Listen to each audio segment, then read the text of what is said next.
Esta es tu casa, este es tu lugar. Te estamos invitando a un nuevo despertar. Cristo es la esperanza para la ciudad. Sembrando vida.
lo titulé como El corazón sobre el don. Pero miren las ilustraciones que estoy poniendo, ¿eh? ¡Viva la inteligencia artificial!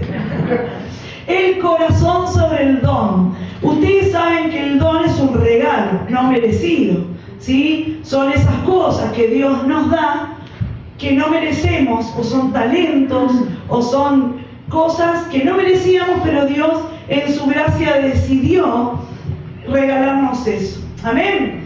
Pero acá este sermón se llama El corazón sobre el don, representando este corazón, ¿sí?, como nuestra propia vida. Amén. Así que vamos a pasar al próximo, y hoy vamos a hablar de un personaje que está en la Biblia, pero que no es muy conocido, como el rey David, como Josué, como Moisés, ¿sí? Y se los prometo que he tratado de evadir a este señor porque era difícil. Esta prédica para mí, con algunos lo he hablado, hace 2 semanas que estoy tratando de darle vuelta a esto y me ha costado un montón. Pero yo quiero contarles una pequeña biografía de Balaam. Balaam era el hijo de Beor y vivía en una ciudad llamada Pretor, ¿sí? Los historiadores dicen que él vivía muy cerca de la familia de Abraham. Por eso se cree que conocía a Jehová, al Dios de Abraham. ¿Se acuerdan? Que Dios le dijo a Abraham que dejara su parentela, ¿sí?, y que se fuera a nuevas tierras. Y allí, pero Dios ya se le había manifestado a Abraham, así que sus familiares conocían a este Dios, a Jehová. Entonces se dice que al ser vecinos y estar por ahí, ¿sí?, seguramente Balaam, su familia, conocían de Dios. Era un profeta muy popular, tenía una gran fama. Se decía que todo lo que él decía bendito, era bendito. Y todo lo que él decía es maldito, era maldito. Entonces tenía muchísima fama. Seguramente tendría un Instagram con muchos seguidores o muchos amigos en el Facebook si hubiese sido de nuestra generación. Amén. Pero era muy, muy reconocido por todos lados. La Biblia da prueba de que él tenía una relación con Dios, porque hay versículos que dice que Dios le hablaba y que él hablaba con Dios, y que también él consultaba a Dios, y que también Dios hablaba a través de él a otras personas. Lo podemos ver en el capítulo 22, que ahora vamos a estar leyendo, por ejemplo, en los versículos 8, 9, 20. Yo no voy a leer todo porque es un lote de Biblia, ¿sí? Vamos a tratar desde el capítulo 22 y vamos a llegar hasta el 31. Estamos terminando el libro de Números. Le falta al pastor el cierre y pasamos a otro libro.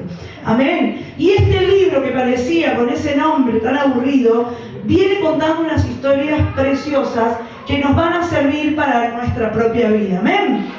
Él vivió en los tiempos cuando Israel había vencido a los amorreos. Israel no tenía carrera militar, ¿sí? Israel era un pueblo que había estado esclavo, ¿sí?, en Egipto, y que había vagado por el desierto durante 40 años. Así que no tenía nada de enseñanza militar. Sin embargo, Dios, ¿sí?, Dios les daba la victoria cada vez que fuese necesario. Y esta fama de que tenía Israel victoria, a los vecinos les dio chuchi, les dio temor, ¿sí? Entonces,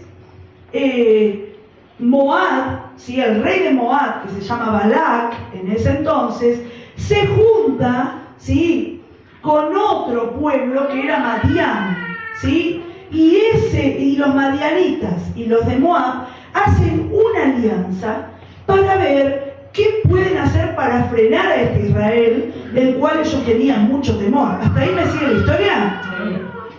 Entonces se les ocurre la brillante idea de llamar a este muchacho Balaam, porque lo que él bendecía era bendito y lo que él maldecía era maldito. Y como no podían ir con sus jinetes, con sus armas a destruirlo, porque Jehová siempre le daba la victoria, pensaron que este muchacho Balaam podía maldecir al pueblo de Israel, y de esa manera ellos se sacaban a ese enemigo. Ellos tenían temor pero medio sin justificación, porque Israel no iba a atacar a Moab. Era idea de ellos. ¿Vio cuando uno tiene idea de que alguien le quiere hacer algo malo o que hay alguna situación y no es real? Bueno, esto pasó ahí, ¿sí? Moab tiene miedo de que Israel los ataque, pero Israel no se le había pasado por la cabeza. Amén. Había que idear un plan diferente porque la guerra no iba a andar y Dios estaba con ellos, era imposible vencerlos. Vamos a la próxima imagen, Juaco, por favor. Ven pues, Números 22:6 dice así: ven pues, ahora te ruego, maldíceme este pueblo, porque es más fuerte que yo, y quizás yo pueda herirlo y echarlo de la tierra, pues yo sé que lo que tú bendigas será bendito, y lo que tú maldigas será maldito. Esta era una charla, ¿sí? Presten atención. Los ancianos de Moab se juntan con los de Madián y llevan mucho dinero. ¿Cuánto dinero? Mucho. Muchas riquezas, porque eran dos imperios, ¿sí? Y van con esas riquezas a pedirle a Balaam que por favor venga con ellos para hacer este trabajito. Un trabajito medio feo, ¿no es cierto? De maldecir al pueblo de Israel. Entonces Balaam le responde: esperen a estos príncipes de Moab y de Madián. Esperen que voy a consultar a Dios y le voy a preguntar si voy con ustedes o no. Pero cuando él va a preguntarle a Dios, ¿sí? Jehová le pregunta a Balaam: ¿quiénes son estos tipos que están contigo? ¿Quiénes son estos? No, Señor, yo vengo a preguntarte si puedo ir con ellos, si puedo ir. Y Dios le da una respuesta categóricamente firme. Le dice: no vayas. ¿Qué le dice? No vayas. ¿Ok? Se van esta gente, se vuelve a su pueblito, ¿sí? A su lugar, y Balaam se queda allí. Pero cuando llegan a darle el informe al rey de Balac, que era el rey, el mandamás del lugar, él dice: no, lo tenemos que traer. Vamos a doblar esfuerzos, vamos a mandar príncipes más honorables y vamos a mandar más guita, vamos a mandar más plata. Díganle que le vamos a llenar la casa de oro y de plata. Ofrézcanle todo lo que tengan. Y iban personas muy adineradas, muy honrosas, de lo mejor de la crema. ¿Por qué? Porque querían traerlo para que él hiciera este trabajo de maldición. Entonces, cuando vuelven estos señores más honorables, ofreciendo más dinero, más honra, un sueño que tenía Balaam de que su casa sea preciosa, no sé cuántos tienen ese sueño, que su casa sea preciosa. Bueno, Balaam también tenía el sueño, ¿sí? De que su casa sea preciosa. ¿Qué hizo? Ya Dios le había hablado. ¿Qué le había dicho? ¿Se acuerdan? Que no vaya. Pero él, tanto ofrecimiento, a ver si ustedes me entienden, como una coimita sería, ¿no? Una cosita, a ver si la podemos dejar pasar, ¿tá? Esa situación, los ve ahí, tan amorosos ellos, con sus bolsos llenos de dinero, dice: bueno, esperen, quédense que yo voy a volver a consultar. Pero Dios, ¿qué había dicho?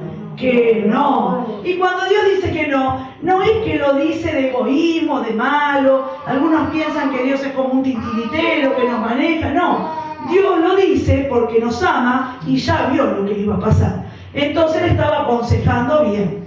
Pero cuando lo ve de esta manera, tan caprichoso, tan codicioso, que le gustaba la platita, ¿sí? ¿Qué pasó? Dios le dice: anda, haz lo que quieras, anda. Pero se lo dice para probarlo, como el adolescente que pide quedarse hasta una hora más, a ver si el padre ya le había dicho que no, a ver qué responde Uri, ¿no? Algo así como para probarle el corazón.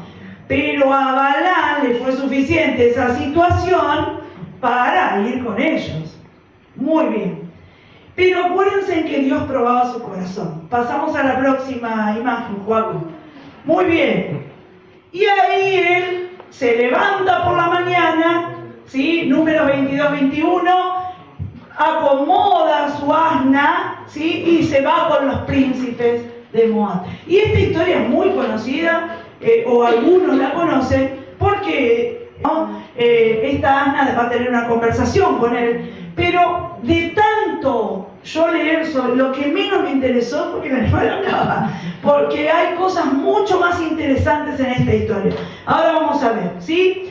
Acá vemos que a Balaam tenía amor al dinero. Lo que le ofrecían era muy tentador para él. Así que se preparó para poder salir hacia Moab a ver a este tal Balaam, que era el rey. El rey de aquel lugar lo esperaba muy ansioso para que él pudiera maldecir a Israel. Pero en el camino sucede algo extraordinario. ¿Cuándo conocen la historia? ¿Conocen o no? Muy bien. No, bueno, no es eso. Así que vamos que tenemos la atención. Muy bien. Pasamos a la próxima, Juaco, por favor. Muy bien. La ira de Dios se encendió porque él iba. Porque él que le había dicho, no vayas. Y resulta que Dios manda un ángel que se atraviese en su camino. Miren acá. Y el ángel de Jehová se puso en el camino por el adversario suyo, iba y él montando sobre su asna con 2 criados. Y el asna vio que el ángel. Este hombre tenía todos los dones de la maldición, de la bendición, hablaba con Dios, lo conocía, todo, pero tenía un ángel enfrente de su nariz y no lo veía. Era como que estaba ciego a lo espiritual, pero ¿por qué estaba cegado? Por el amor a qué? A la platita. No pudo tener el discernimiento de ver que tenía al ángel de Jehová ahí enfrente. Cuando en el Antiguo Testamento se hace mención del ángel de Jehová, casi siempre es un tipo de Cristo, o sea que podría ser que el mismo Jesucristo estuviera en el camino, pero Balaam no lo vio. Pero otra persona que iba con él sí lo vio, que no era persona, era el asna, ¿sí? Estaba ahí, ¿sí? Y dice allí la palabra de Dios que este ángel se pone en el camino. Entonces el asna lo ve. ¿Y qué hace? Se corre, como que no quería avanzar. Usted imagínese, ¿no? El animalito viendo eso se pegó terrible jabón. Así que le agarró el azote y le empezó a pegar. ¿Tá? El ángel dice que se movió entre unos paredones y unas vides. Entonces, como se asustó, el asna le apretó el pie a Balaam y Balaam se recalentó mal, agarró otra vez el azote y le dio con todo. Pero resulta ser que el ángel se vuelve a correr y se pone en un lugar en donde no había chance para pasar. No se podía pasar ni por la derecha ni por la izquierda. Entonces el animalito se tira como al piso, como diciendo, de acá no me muevo. Y estaba tan enojado Balaam que agarró un palo y le pegó con todo. Y ahí sucede algo extraordinario, que para mí personalmente no es lo más extraordinario de la historia, pero bueno, fue un milagro. Dice la palabra de Dios que el animal le dice, che, ¿por qué me...? Bueno, ahí se lo dije por porteña, pero ¿por qué me golpeás? ¿Por qué me golpeás 3 veces? ¿Acaso no soy yo el que he estado contigo siempre y siempre te llevé para donde quisiste? Entonces, miren la ceguera de Balaam. Tenía un ángel enfrente, no lo vio, y ahora estaba hablando con un ángel. Pero no se sorprendió. Le siguió la charla al animal. ¿No? Pasamos a la próxima, Joaco. Y allí ocurre esta situación sobrenatural. Dios abre la boca del asna y ésta habla con Balaam.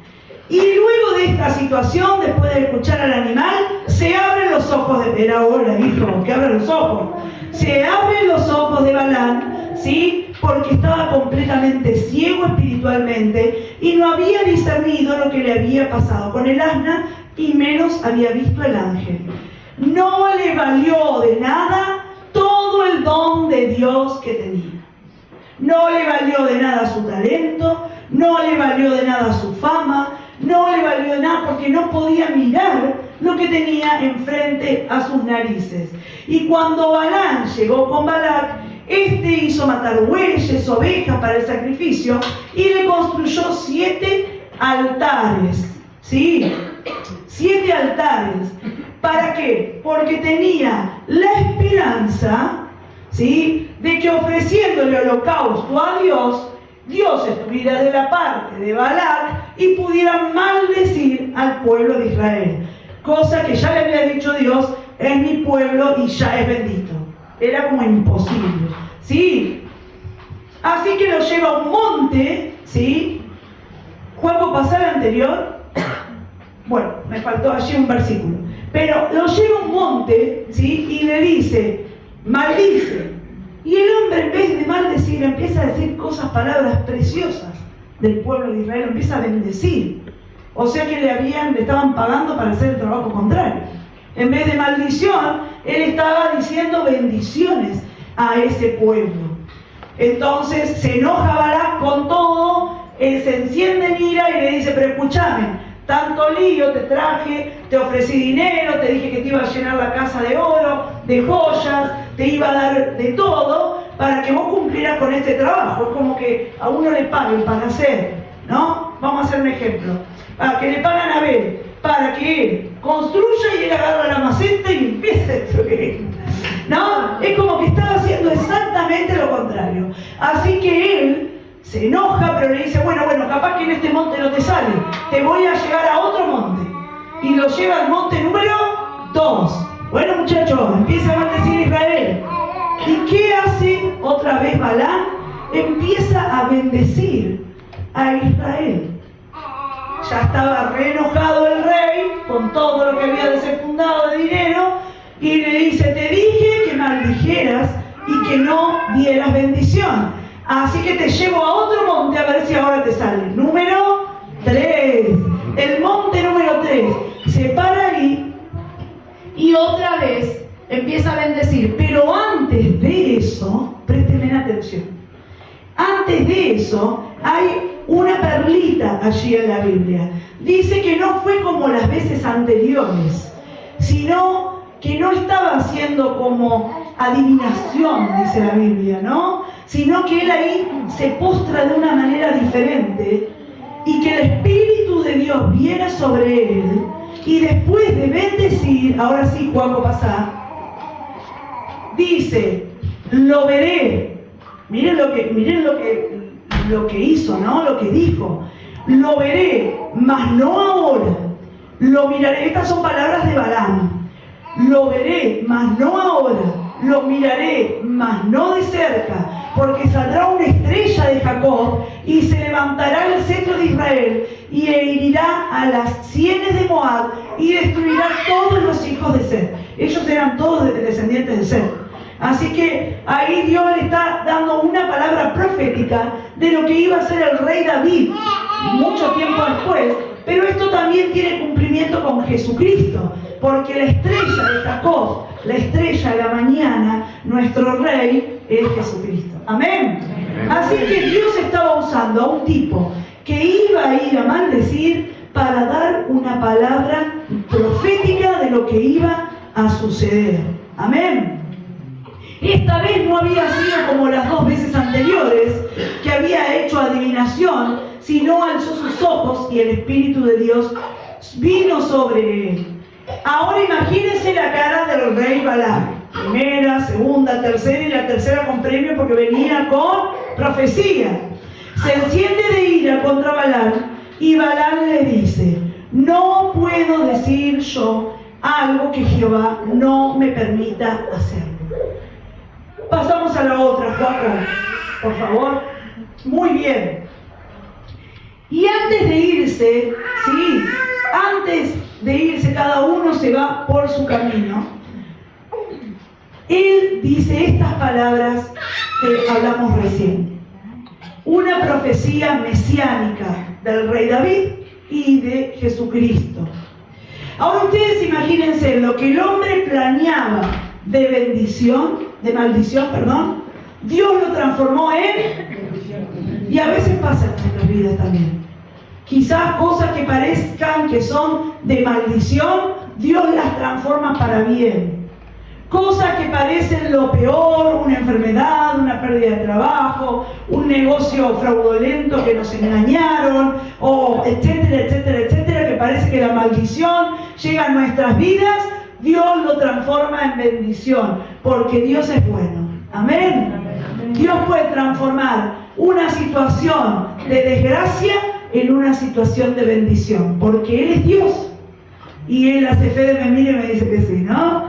Porque Dios hace todas las cosas, amén, porque tenemos un Dios de amor. ¿Saben que Balac se va por su camino? ¿Sí? Balac se vuelve a su lugar y parece que todo volvió a su lugar, cada uno para su rancho, pero ¿sí? Ocurre algo triste luego de esto. ¿Saben lo que pasa en la Biblia? Se explica a través de la Biblia.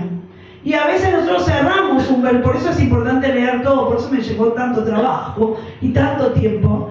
Porque acá parece que todo se terminó acá, pero más adelante, en el capítulo 25, habla que el pueblo de Moab, presten atención, como no los podían vencer ni con maldición, ni con guerra, ni con nada, ¿sí? Se les ocurre por consejo de alguien mandar a las chiquilinas,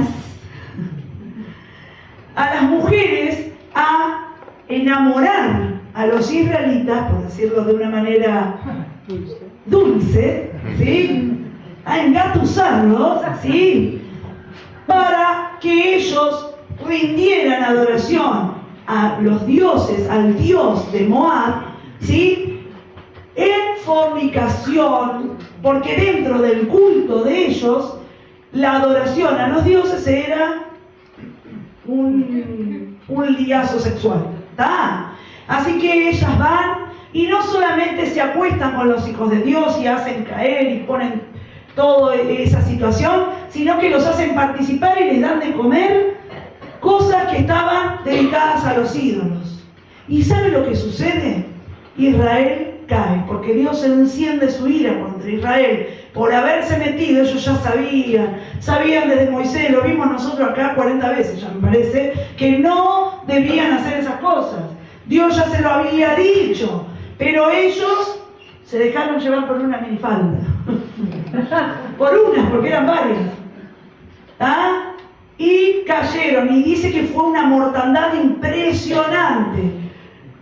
Y lo triste de esto, que no lo dice en el versículo 25, sino que hay que explorar más la Biblia, ¿quién dio ese consejo? Adivinador.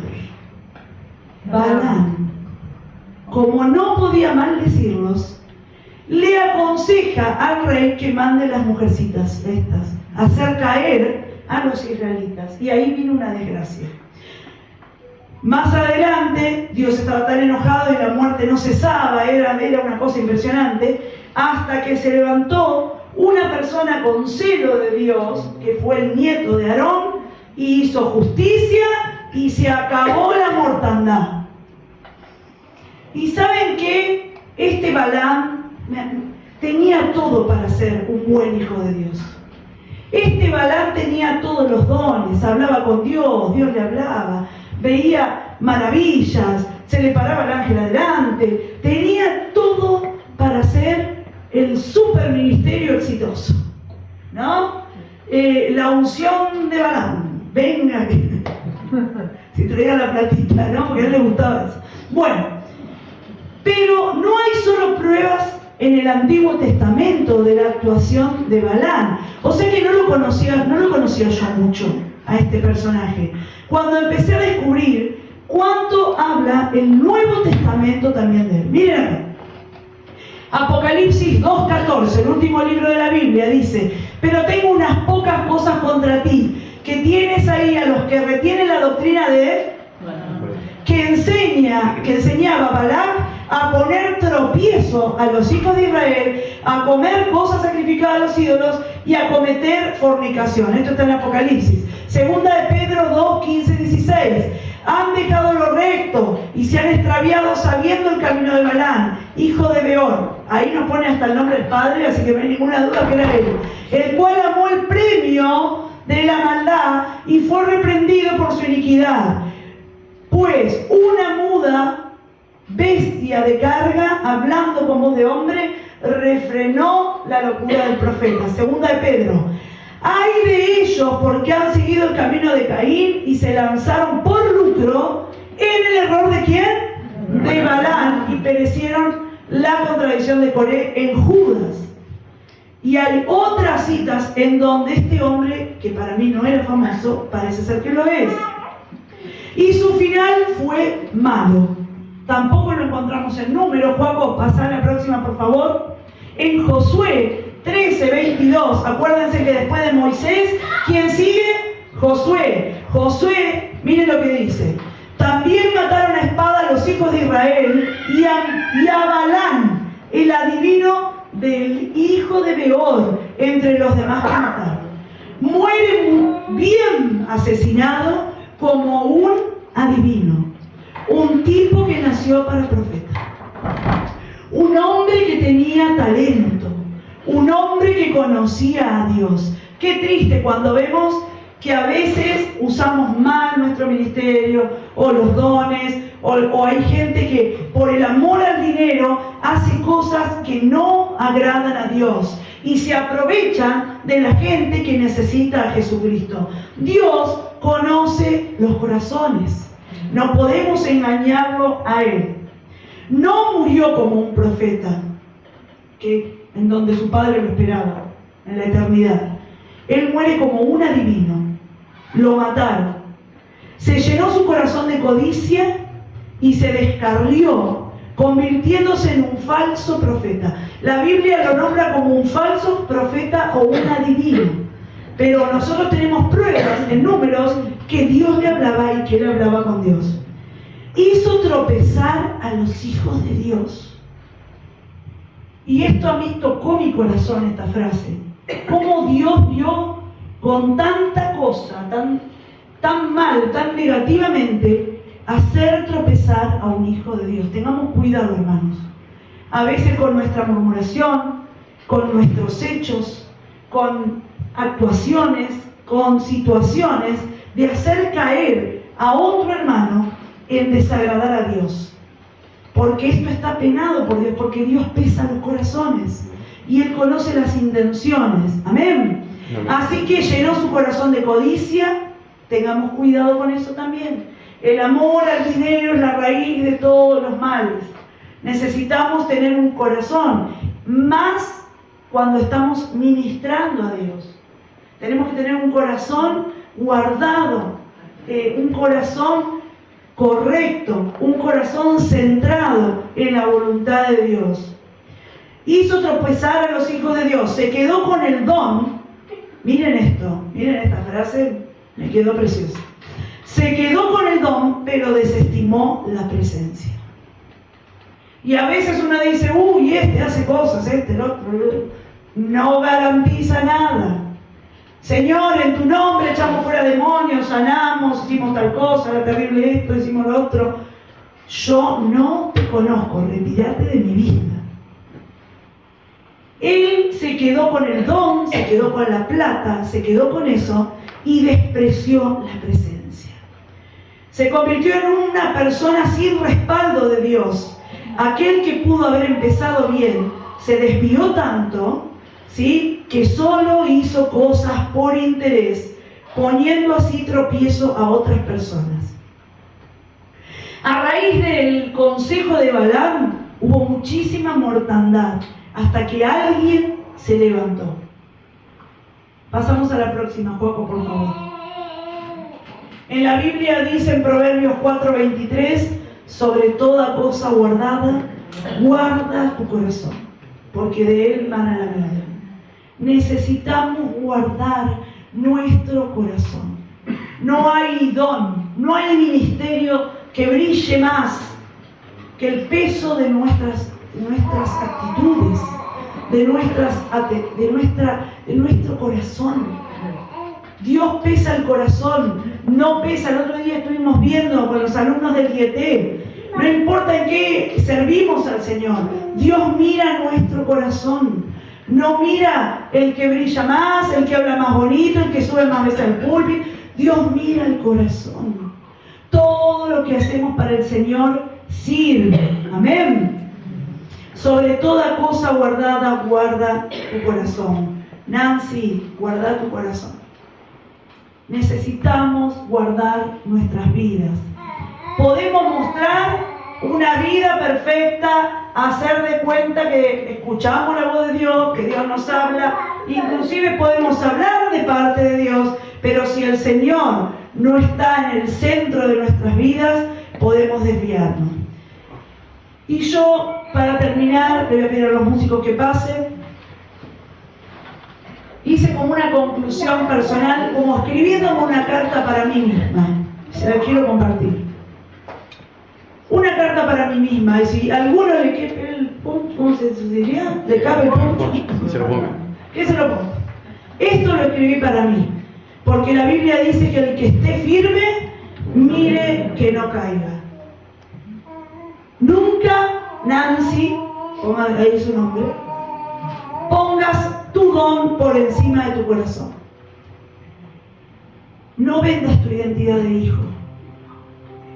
Quiero que te lo digas vos, cada uno, ¿no? No tengo que vender mi identidad de hijo de Dios. No vendas tu santidad por chirolas. No vendas lo que Dios puso en ti.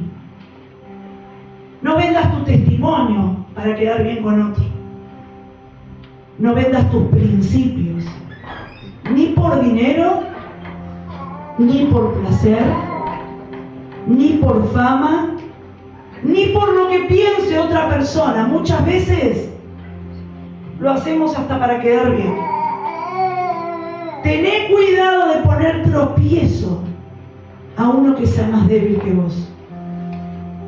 Y no pierdas la visión de Dios.